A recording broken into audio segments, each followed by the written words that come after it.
the position of the planets has an effect on the human microcosm. So you have people making these, but do those experiments stand up to science, like modern the modern understanding of science? I don't think they do. But are there people who still practice these age-old traditions? Sure. Do they have any scientific merit? I don't see. Here's the kicker, though. There's no like religion's process of, say, medicine that doesn't require consuming herbs and spices out there in the world. So these, even voodoo, right, is taking what it considers to be medicines and treatments from the outside world, mixing them up in some capacity, arranging them in some capacity, and then either, consume it or you keep it near you as some type of charm or something like that. Do you consider that to be a scientific process, right? Do you consider that just as science as, a researcher going into a field, discovering or finding a plant, researching about that plant, understanding its effects, isolating certain effects, then either synthetically reproducing it and mixing it together with other things and then giving it to you as a treatment? Does that sound a lot like, a religious practice, right? Engineering some type of medicinal thing for some type of outcome. So on process wise, yes, right? There is kind of a connection. If that's the case, most Abrahamic religions don't have that type of process, right?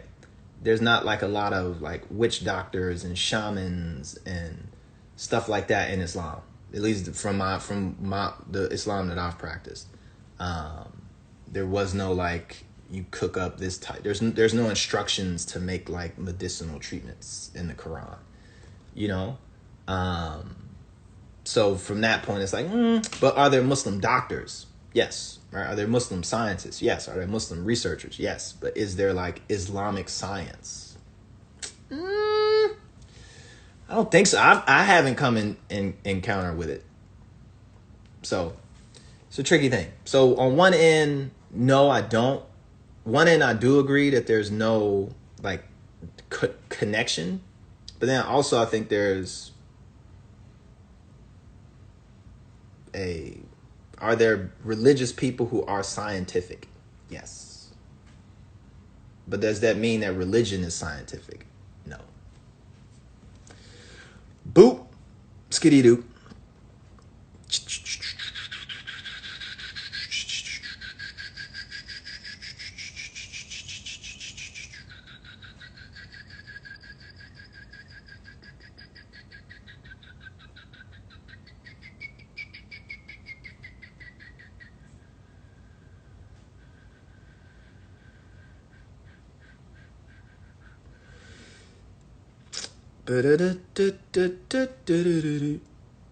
Have you seen her? Have you seen her?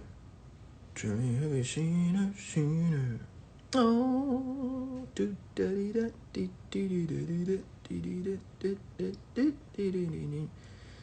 have you seen her?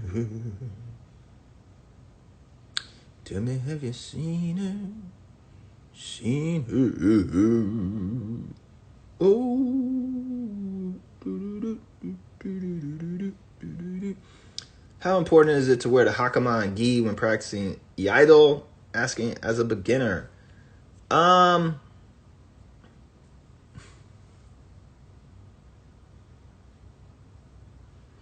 Honestly, it's not that important. It's not important at all.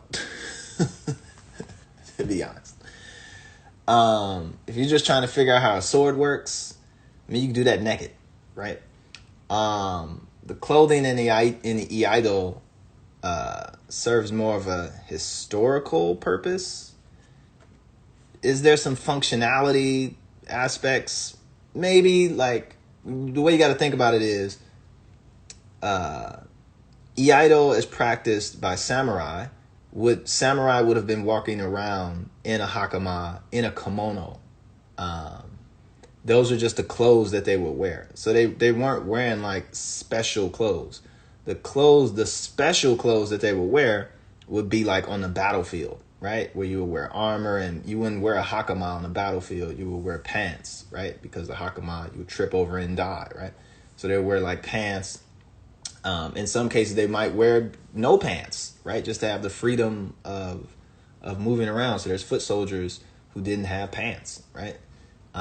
They might have tabi or something like that. Maybe some type of armor to protect the veins and stuff like the big vessels that are in your thighs and stuff. But for the most part, I mean, you got to kind of separate battlefield dress from just like regular dress. So when you look at the kimono and the hakama, that was like regular dress, right? That's what and even in some cases, it wouldn't even be a hakama, right? It would just be like a long kimono, right? With some sandals. And that would just, and you had your obi and your sword in the obi or whatever like that.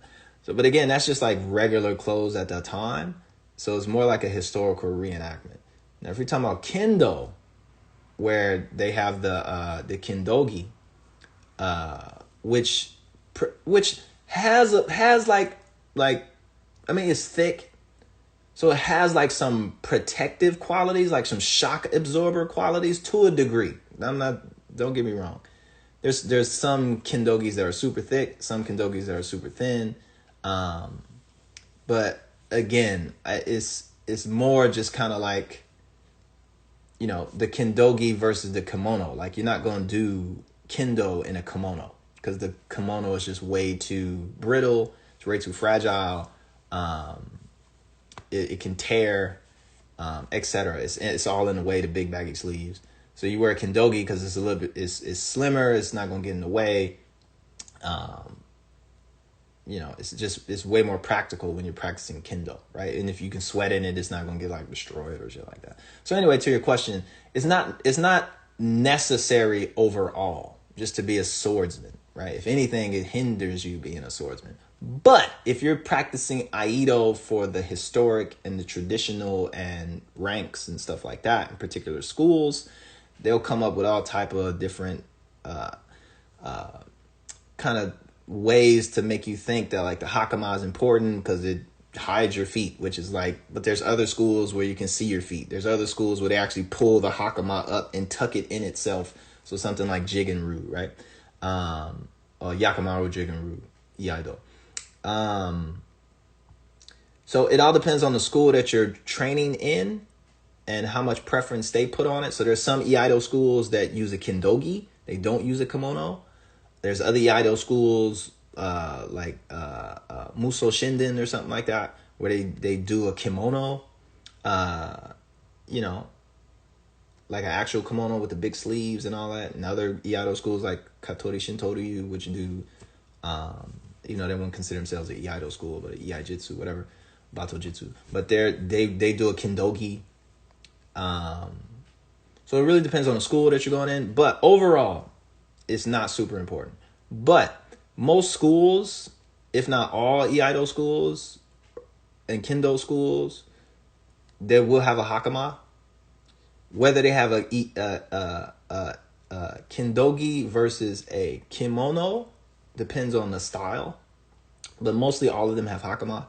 So I would suggest to you from a training standpoint, if you're even if you're a beginner and you plan on getting into a school, then you should identify at least potentially which school you would think you would want to be in, and then just follow their dress code. So if you're going to do Muso Shinden or Muso whatever, or like what's another one of those schools? Ishin ZNKR, like anyway. Just like if you typed in Iaido right now, you would probably see Muso or some other kind of real basic, really formal kind of Iaido school. And there were kimonos and hakamas, and it's very formal. If you look at something like Yakamaru Jigenru, they do hakama, but they'll do almost like a karate gi top, right? and then they'll just have like a obi outside of their thing. Like it's very like it's different strokes for different folks. But figure out which lane you would want to be in, and then just kind of stick to that dress code. But to keep it safe, just to be super safe, hakama, kindogi, and a obi. Those three things are kind of unanimous throughout all schools. Iaido schools specifically, there's certain variations in particular schools, but get a hakama, get a kindogi, right? But again, if you're looking at muso shinden or something real formal and they got a kimono, then get a kimono. If you want to be super safe, get a kimono, a kindogi, and a hakama, and an obi, and that way all your bases are covered. Then you ain't got to worry about it. But outside of it, being in a particular school, how important is it to learn Iaido with a hakama or a kindogi or without? You don't need it. You don't need that stuff, right? You can practice Iaido and get the techniques down and learn the katas in some shorts and a t-shirt, right? The one thing that I think you should have is maybe an obi, because that's where the sword actually goes into. And, the hakama for some schools provide that, but most of the time they've got an obi. So the one thing that if you want to do, just do bare minimum, super bare minimum, just get an obi, right? And just tie. You can do that in jeans. Tie it around your waist so you have a place to put your sword. And that is going to be very much so the base of every school is going to have your sword in an obi, right? So everything else is just extras. But still, no, you don't need a hakama, you don't need kindogi. But if you want to get it, get it. You know what I'm saying? My man. But to be a swordsman, you don't need any of that stuff. Being a swordsman is how good you can work that sword. It ain't got shit to do with how you're dressed.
Why is alcohol and cigarettes still legal when they're proven to be harmful to your body? Alcohol's been around forever. Smoking shit has been around forever. People have been smoking and drinking forever. And they will continue to do so. Even Jesus turned water into wine. That's wine, right? Supposedly. So that part is, whether it's illegal or not, it's part of the human condition that's going to be here. The other flip side of that, maybe not cigarettes though. Cigarettes is kind of a new thing, but people smoked. People chewed tobacco. People always had consume products, whether they smoked them, chewed them, swallowed them, whatever, for various reasons. Chewing cocoa leaves to stay woke, to stave off hunger, all kinds of reasons. So people found the value in that, kind of the intoxication, stress reliever, whatever it may be. So that's from indigenous communities all the way up to modern society. You've always had that. Just cigarettes are the most modern form, the easiest form of that. And if you go to Papua New Guinea, they're doing beetle nut, whatever. They're that shit's crazy. They're putting lime in their mouth, or if you look at what's it called, kav, in Somalia, they're just sitting around chewing the whatever that plant is. They'll just sit and chew that shit all day. So across all cultures, colonialized, not colonialized, imperial, unimperial, whatever, there's a relationship to alcoholic beverages, and intoxicants, herbal, medicinal, whatever the fuck you want to call it. The alcohol is a little bit interesting because it's a way to preserve fruit, or preserve the juice from fruit. If you think about rotting, you get all this fruit, all this juice, like it rots. So the only way to keep it over time is to ferment it. In that process you get alcohol. So it's not like an evil, like, oh man, they just poison man, they created this alcohol. It's like, well, it's probably more about being in the desert and you got all this juice that you want to drink, and if you don't preserve it somehow through fermentation, this shit's going to rot, and then what are you left with? So there's that. Very practical, very understandable. In certain cases, even in certain instances in Europe, beer was safer to drink than water, simply because the fermentation process killed off a lot of the bacteria. Whereas if you just drank the water, you're fucking gonna catch cholera or some shit. So it was safer to drink the beer than it was to drink the water. You have feces and all type of shit in it. But beer was relatively sterile. So there's that. But why is it still legal, even though it causes so much harm? So here's the kicker. When they made alcohol illegal, you created the fucking mafia. There was always the mafia in Sicily and Italy and the Black Hand and all this. So you've always had that. But I'm talking about like on the American side of things. You created more crime than you actually solved, right? The expectation was that, and it was from a religious standpoint, some of the forces behind prohibition were these sobriety movements and also these kind of religious organizations. So like the Salvation Army. The Salvation Army started off as a sobriety kind of movement to a certain degree, fighting off alcoholism and stuff like that. So they had these groups had great power, great force, great influence. And when they pushed through prohibition, it was like, okay, cool. But it started to lead. It didn't take into consideration either people's addictions, or the money that was attached to certain of these things, or just people's like to have a drink. Not necessarily being alcoholics or addicts, but it was just like, I'm not hurting anybody. Go fuck yourself. And also not, it was this old lady from the church telling me what I can do with my body. So actually, it created a black market, created the underground, and it created the fucking mafia. Right, which went on to just kill all kinds of motherfuckers and all type of violence and nonsense. So prohibition was actually somewhat of a mistake, because it created more harm, because people were still drinking, right? So it didn't like stop people from drinking. It didn't stop like alcoholism. It just made it a little bit harder for people to drink. But in some cases, it might even have made it easier for people to drink, right? Because now you have all these people making wine at home, making beer in the bathtub and getting stills and like, fuck it, I'm just make this shit myself. So anyway, it had a bunch of weird. You should watch what's his name? Why am I thinking Kim Jones? It's not Kim Jones.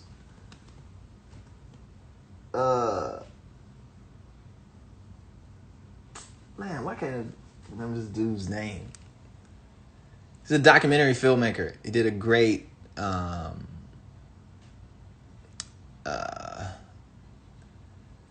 PBS series on prohibition, and he walks you through at least his particular perspective of prohibition, from how it started and how it ended, what it caused. So prohibition created a lot of criminals overnight, right? And a lot of corruption, a lot of other shit that went along with prohibition. So there's that. Why is it still legal? Is because when you make it illegal, you lose the opportunity to regulate it. So you also had a bunch of people making, again, bathtub gin that was killing motherfuckers. So you lose out on all of what you can actually control the market, control its, safety at the time. Of course, control its profits. Use those profits, the revenues from it to do other shit instead of buying, I guess buy machine guns, but I don't know how many mafiosos built schools and shit, with their, would money be better placed in the hands of some politicians to invest into some social programs, or would you want to give it to fucking Al Capone so he can, who would you want to give your money to? I guess would be the case. I'm giving my money to Al Capone. Yeah, and then also a lot of lobbying, a lot of companies lobby governments to maintain its legality. Some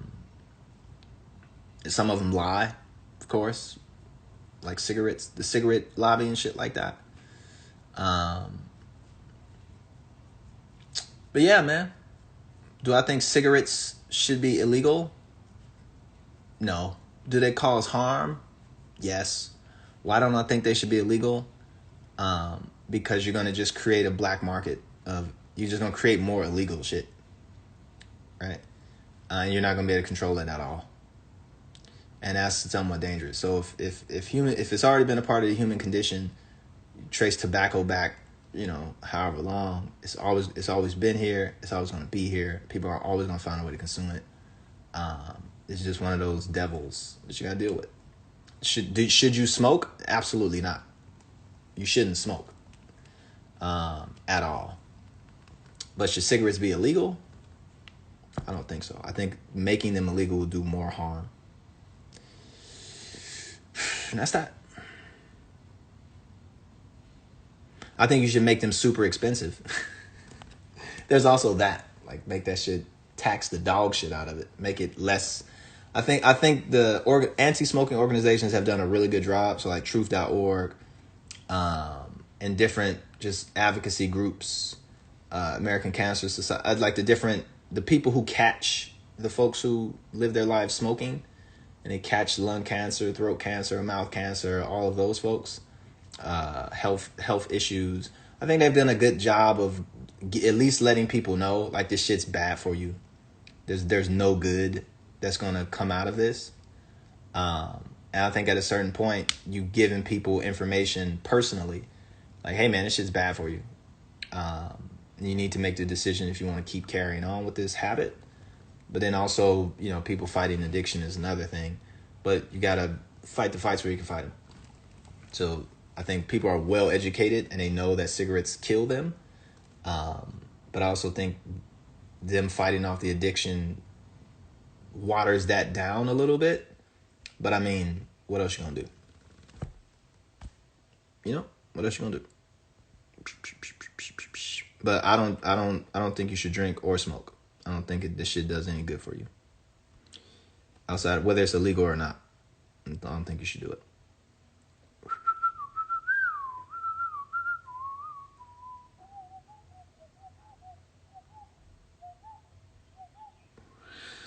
How can we take back over our culture? You just gotta figure who took it first. Who took it? Who took it from you? And if you can find out who took it from you, then you go get it back. That's simple. If you don't know who took it from you though, and specifically, I know who took the shit, but I also know people allowed it to be taken. So it becomes like, well, who do you get mad at? Or is it everyone? So if you get mad at fucking Lior, you gotta get mad at Jay-Z. Right? And then you gotta get mad at, you gotta get mad at everybody who has something to do with the shit. And, I just don't think people want to get mad at their heroes. Because a lot of our heroes promoted the shit, which allowed folks to come in and capitalize on it. And then I also think that our heroes also allowed us to benefit from it, opened up lanes and pathways for us to kind of profit off of it as well. So, you just got to be very careful about who do you want to prosecute would be the piece. Who do you want to take it back from? And if you don't know those people by name, not by group, by name, then you should second think your approach, or you should go on to learn those people's names, right? Learn what they did, learn their names, and then you have a targeted, focused person that you can, social media campaign on and do all of the other stuff that you need to do, lobby folks to, put negative pressure on these people, all of that shit. But if you don't know these people by name, and then what actually they possess of your culture that you felt was taken, then you're just going to be spinning in circles. You're going to be spinning your wheels. Unless you like spinning wheels. Some people do. Some people like spinning those wheels.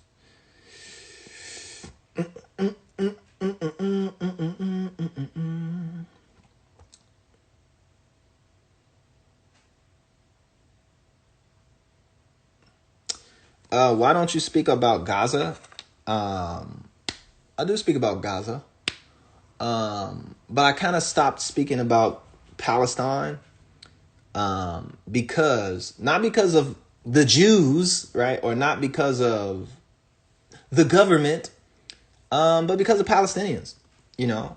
I had an interaction with some Palestinians that was very like who am I to question? The Palestinian leadership. It was like, all right, y'all got leaders, y'all got presidents, y'all got business people, y'all got celebrities, y'all got like your own homegrown folks pushing your causes. So I'm gonna just step back, go BDS.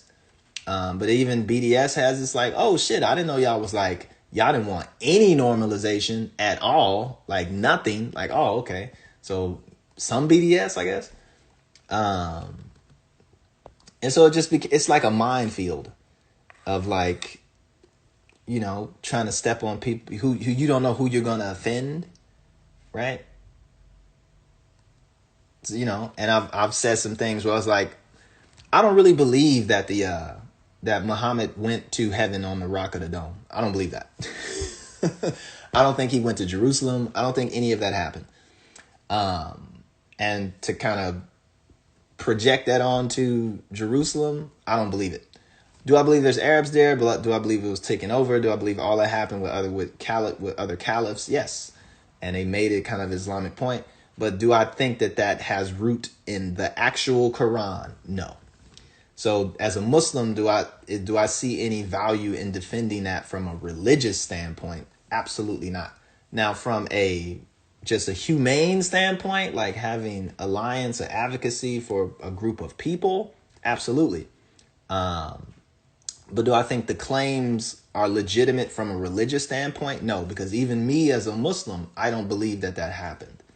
Now, but if you don't believe that happened, you're not Muslim. It's like, all right, then I guess, then whatever, right? We're back at that. But once you start saying stuff like that, you get a lot of enemies. And so, I still support Palestinians, people's rights to self-determination, but I don't like get into the mix too much because I got chin checked by Palestinians, and I was just kind of like, all right, I'm out. But it is what it is at this point. Free Gaza, but there's also issues, right? I think there's fights that shouldn't be fought. Like as a martial artist, there's certain fights where you like maybe leave that alone. Like, leave them people the fuck alone. Like, unless you're really finna go to war and really go all the way, leave them people alone. And then once you get a history of that region and you understand all of the different nuances and the people who promoted it and all this, the other layers to it, you just kind of like, I don't understand this. I'm going to just shut the fuck up. So I shut the fuck up. Mo Ali. Do.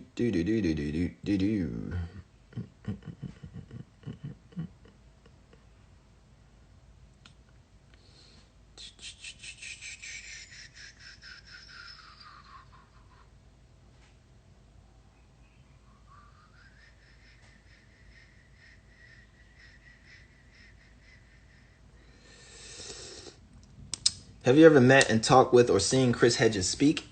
I feel like I have, but I got a bunch of his books. So I've always promoted his books. I think he's a great mind. Has some great opinions. And I always promoted his books. So I remember we read his, I can't remember the name of it now. It wasn't War is a Force That Gives Us Meaning. There's another, I think his second book that we read in our book club, the readers back in the day. So I always liked his points of views, and a big fan of his rhetoric, but also his action. You know, so I don't agree 100% with it, but I mean I agree like 98%. but yeah, Chris Hedges is definitely profound in his works, and if you get an opportunity, you should check him out. But I don't know if I can't remember if I ever met him or seen him at a talk or something like that. I can't remember. It was a long time ago. Do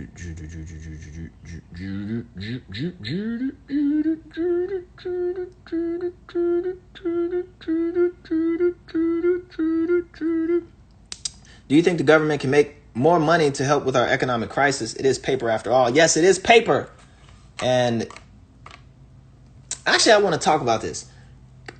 I don't think currency is fiat. Because the value of money isn't predicated upon we trust each other. Like, I think that's cool to say, but it's really on what you can do with that dollar. And if you can't do anything with that dollar, I don't give a fuck how much you trust it. That shit is worthless. So even though it's not backed by gold, it's backed by products, and it's backed by the price of products. So as you can print as much money as you want, but the price of products is what's going to dictate how much that money is worth. So we say, yes, you're in an economic crisis, right? And they just start printing money. They can't print more products, you know, like they can't make more infinite amount of beans and shit like that. So, I mean, and you have more people that's able to afford that one can, and that can of bean gonna cost $80,000, right? And you're gonna have $80,000, but it's only worth one can of beans. So you gotta be careful with something called inflation. And even though it seems like money, we just print money and people keep pushing this, it's fiat, it's not worth anything. It's worth what you can pay, what you can buy with it. And that the more dollars that you have pointed at those products, and this is cheap shit, right? It doesn't really matter. It's like, it's only as good as what you can pay for it. And you keep printing money, they ain't gonna do nothing but raise the price of the things that you can buy with it. So, and it looks crazy to have like people walking around with $80 billion, right? I'm finna go grocery shopping, it's $80 billion. And in normal money, like today's money, that 80 billion will be worth $60, right? It just looks stupid. You walking in with a gigantic garbage bag full of cash, still buying $80 worth of food. So just to keep that in consideration, right? That it's not just paper. It's paper representative of products out there in the world which actually are real. And that's what dictates the value of that paper. It doesn't have to be gold. It doesn't have to be silver. It's a can of beans, you know, and I think that's good information to think. So you don't go too far on the deep end. Like, this shit ain't worth nothing. It's just paper. I got like, nah, it's worth what you could do with it. If you can't do nothing with it, then it's fucking worthless.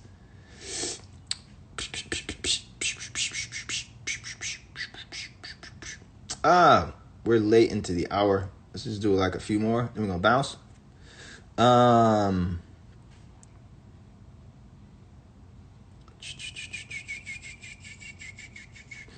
turned off the comments because it forces you to ask a question instead of just down there fucking rambling about all type of goofy shit, and then people throw shots and all that stuff. So if you're here, you're gonna ask a question. We're gonna answer questions. We're gonna dialogue. But we're not gonna just let you graffiti up the bottom of my fucking phone.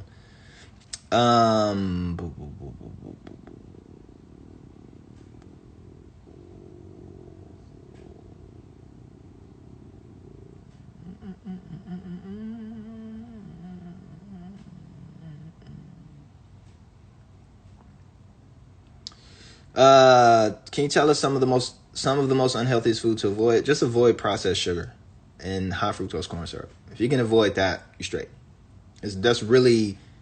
That is really the unhealthy foods with sugar in it. That's really it.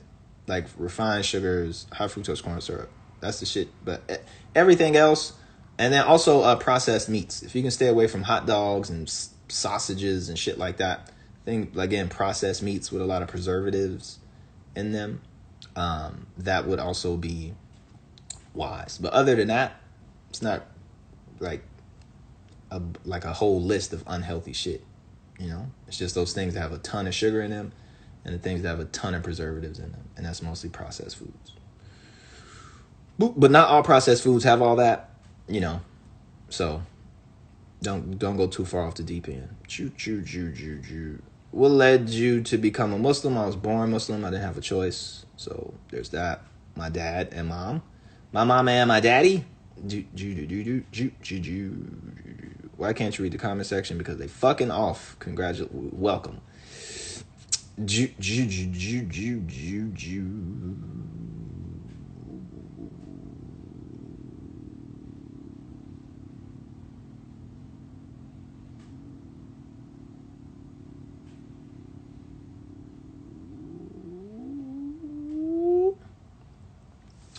So are you for the legalization of all drugs? Yeah, I am. I think that all that shit should be legal. You're gonna have addicts. Addicts are gonna be here. But if you want to eliminate the cost of like that crime in Mexico and Honduras and the gangs and all that shit, even though the gangs have kind of there's certain cartels that have monopolized the drug trade. So the other cartels, what they do, the other criminal organizations, is they do other shit. So they kidnap motherfuckers, they rob people, because they're kind of shut out, not totally, but to a degree, of the major, like everybody's selling dope. Like now this nigga's stealing oil, ransoming people, hitmen, all kinds of shit. So it just creates an entire community of criminality to persist. And I think if you legalize that, at least on this side of the fence, it would cascade through the rest of the world, where you just look, let that shit rock. Then you can regulate it, you can, process it, make it safer. There's other shit that you can do to it. And you won't have all these bodies, and all this pain and suffering, trying to, fight drugs. Like that shit is wild. Like, let's fight the sun. Like, let's just go ahead and fight sunlight. Like, get your umbrellas out, because that's when I brainstorm.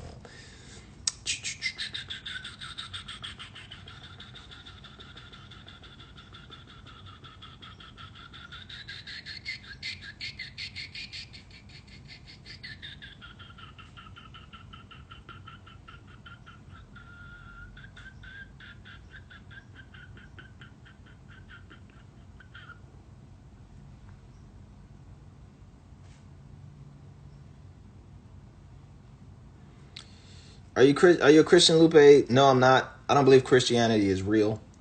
Out of all of the religions, Christianity has the most problems. So, at least the Christianity that has been produced and marketed today, I don't believe it, at all. So, there's aspects of it from a religious standpoint. Just to be clear, I don't believe in it as a religion. I like the principles, though. I like the people that it produces. Some of the people that Christianity produces. And some good characters, some good guys and gals, some very interesting folks. But as a social practice, I'm not mad at it. As a religious practice, I just can't. I don't believe it, so I can't. I just can't. Spiritually, I don't see anything there. But it has issues. Christianity has a lot of issues. But, the Christians that I know, that I'm cool with, beautiful people, amazing folks, doing good in the community, doing good for other people, doing good for themselves. So I don't knock it. But as a religion, I can't. I can't. But we used to go to church, though, which is kind of cool. Church is cool. I was in Colombia and went to church. Went to mass, one of the homies. I was like, yo, this is cool. Like, look at this. This is nice.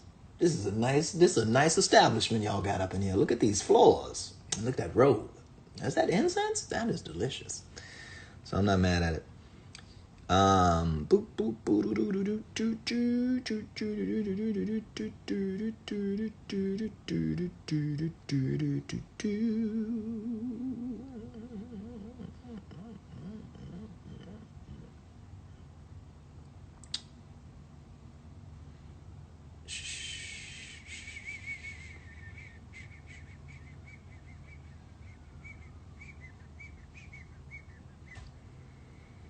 You want to legalize all drugs, coke? Yes, legalize all that shit. Why is it illegal? Why is it illegal in the first place? Because it does damage to the communities and it does this. Yeah, there's that. But making it illegal didn't stop none of that shit, though. Right? That, to your point, like making it illegal didn't stop none of that shit. It happened regardless. But I think if it was legal, you'd be it'd be better controlled, better regulated, right? You wouldn't have some of like people using the same needles, and you could set up a system where if it was legal, people, you could set it aside or put it in a medicinal space, where you're treating it to a certain degree, right? It doesn't have to be something that you got to sneak into the back of an alley, buy from some nigga who cooked the shit up in his house, and now you fucking ODing and shit like that. There's a different way that you can approach it. Not to say you're going to get rid of it, but I think that if you're trying to at least stem some of the issues with it by pushing it into the black market, does nobody any good except villains. You know what I'm saying? But I think if you made it something where people were it was able to be regulated in a very serious way, you can control the at least the way that it's made, then you'll have better outcomes for people. It's not finna, people gonna find a way. Like motherfuckers just sit around here and smoke bleach if they needed to. So people gonna find a way to get fucked up. But I think in certain aspects, if you think of the cost that it does to society, motherfuckers stealing, sneaking, but motherfuckers steal to buy Pampers, right? Motherfuckers steal to buy TVs. Like it's not gonna stop stealing, right? It's not gonna stop people's attitudes. People are addicted to just shit in general. Like people addicted to McDonald's. And if they need to steal to feed that, what people say they do, they steal to feed their families. Why do drug dealers say they sell drugs? To feed their families, right? So people gonna find a way to feed their families, whether there's drugs there or not. But you don't have to have all those costs and bullshit. People getting police out here killing motherfuckers, the niggas running around killing each other over the shit. Like there's a lot of costs to that shit that wouldn't be here if that shit was legal. You don't see motherfuckers running around killing each other over fucking Coca-Cola. Like, man, this nigga did he just bottle Coca-Cola out the store? I'm after to kill this nigga. He just went it up for the rob this nigga for that Coca-Cola. Like, nigga, they 99 cents. Just go get your own. Like, you right. I do got $70. Let me go on in here and just go and get my own. I ain't gotta kill this nigga for this shit. You know what I'm saying. We're gonna do like 10 more minutes and then we're gonna bounce. Actually, let's use the balance. Let's cut back on the comments. Let's talk to some folks. Let's talk to like 2 people. Give people time. Give some folks some time to shine. Do do do do do do do do. Skibidi bap. Skibidi bap bap. Skibidi.